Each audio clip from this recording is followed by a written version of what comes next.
Michael. And I'd like to thank everyone for being here and allowing me to come this distance for a purpose. And that is to help share what I've dedicated the past 12 years to, and it is an understanding of the area of anti-aging medicine. As Dr. Bob said, it's an area that mandates that we relearn our science, that we go back to be the scientists that we really were, and to try and diminish the amount of political intrigue that we're in following the dictums of our communities that retard us moving ahead. And hopefully the information that each one of us that comes up to the podium will share with you will encourage you, as Dr. Goldman said, to move ahead. Today's presentation is on somatopause, which is growth hormone deficiency syndrome, which both in the United States as well as here in Australia has some degree of resistance. And the greatest degree of resistance is because it works. It helps to make people healthy. And there seems to be a trend. I came out of 18 years of illness medicine. I was originally family practice internal medicine, went on to do 14 years of clinical orthopedics, cosmetic dermatology, and a few other areas, and then ended up in this outrageously fantastic area of anti-aging medicine to be retaught. They say that our information cycles at 3.5 years. It's 50% of it is gone. When I left medical school, 50% of it was old. So I've got many years to catch up, and that's what I've been trying to do. I see patients 3 days a week and read about 200 to 400 articles per week, and I'm just cutting the edge, just a little bit. Anyway, it's on somatopause nuances and treatment strategies. Growth hormone is extremely important in a multitude of areas in the body. As you can see from this slide, this is growth hormone, stimulation of growth hormone. Sorry, a couple of slides out. Stimulation of growth hormone. Growth hormone is first released from the hypothalamus and stimulates the anterior pituitary to produce the growth hormone. Also in the gut, ghrelin, it's produced. During sleep, there's positive production of growth hormone. Intense exercise, as you can see from Dr. Goldman. Low blood sugar, so eating a low glycemic index diet can help to increase growth hormone production. Dietary proteins, the arginine, ornithine, and paraglutamines. Things that will negatively affect the production of growth hormone are estradiol. There's been a lot of talk about estrogen diminishing the effectiveness of growth hormone, and it's because it increases a carrier protein from one standpoint, also alters the production of growth hormone from the production of IGF-1 in the liver. Growth hormone produced by the anterior pituitary goes to the liver primarily and stimulates the active mediator of everything, which is IGF-1. At the same time, it generates a carrier protein called IGF-1 growth hormone, or binding protein 3. And it's the binding protein 3, if it goes up too high, which will track the IGF-1, and when you read it in laboratory testings, will make it appear as though the level has actually reduced. And because women have higher levels of estrogen than males, in testing it'll appear as though it's low, and that's not really what's happening. It's just hidden in the carrier protein.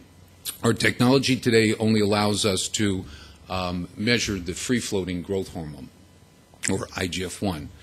Inhibitors of growth hormone secretion is a product in the brain called somatostatin, which when you use injectable growth hormone will suppress, when you're off growth hormone, the body's regeneration or return to production of growth hormone. And that's the circulating levels of growth hormone and IGF-1. Excessive amount of dietary carbohydrates, as well as in obesity. So you'll see possibly in this presentation a gentleman who was obese, and even though he was 6'4", he was obese and had zero growth hormone because of the suppressing effect of obesity. So you might have a young person who measures his growth hormone extremely low because of obesity. There's nothing wrong with the anterior pituitary or the regulatory mechanism other than the fact that they are obese, which naturally inhibits production of growth hormone. Glucocorticoids, obesity, as I said. A recent article came out with tamoxifen. We have to be careful with some of the medications that we use that we think is innocuous throughout the body, but in fact have deleterious effects. Tamoxifen in and of itself causes suppression of growth hormone. There was a attempt in the United States to have every woman go on tamoxifen. Well, they would have had some of the protection from breast cancer, but at the same time they would have had a shutdown in their growth hormone levels. And growth hormone helps for regeneration of all our tissues in our body. Up until the age of 18 to 21, growth hormone is usually for linear growth. But subsequent to that, it deals with regeneration of cells. It's pro-mitotic. It enhances mitoses. And this is an article about the tamoxifen on growth hormone, where it actually suppresses growth hormone production. Other causes of growth hormone deficiency, as you'll see in a subsequent lecture, traumatic brain injury, which is extremely important. Here in Australia, there's the BIA, which is the Brain Injury Association, which they're still using, as we do in the United States, the antiquated treatments that really are superficial, treating the symptoms and not treating the cause. And I'm just starting on a pathway to integrate to that organization to share in information. Traumatic brain injury, hypothalamic damage, the stalk of the anterior pituitary, as you'll see in a subsequent television show that was done in the United States, one of the heads of UCLA Department of Neurosurgery talking about simple things like automobile accidents where you don't hit anything but you just go to and fro in a coup, counter coup type of accident, or going to amusement parks and going on rides and drop and stop, and it causes stretching of the stalk, which is enough to cause a problem. Interruption of blood supply. We see in Sheehan syndrome, which is panhypopituitarism that occurs in women who have given birth. We see it as an extreme, but what we're seeing is that there's a huge spectrum where instead of it being panhypopituitarism, or all the hormones being affected and diminished and gone, you can have selectively. And what we're seeing is a sequence of growth hormone first, gonadotropic hormones in females, estrogen and progesterone, testosterone in males, thyroid hormone deficiency, and then cortisol deficiency. Environmental toxins in our food, in our water, in our air, creating chemical damage. Chemotherapy, patients who have had cancers and treated and go into remission, they're in remission, but they're doing poorly because when you check their hormone levels, they're deficient. Common X-ray exposure, article that those who were in the class yesterday that I presented, where they show that the anterior pituitary is extremely resistant to ionizing radiation, but the hypothalamic area, which is the regulatory control for the production of all our hormones, is extremely sensitive.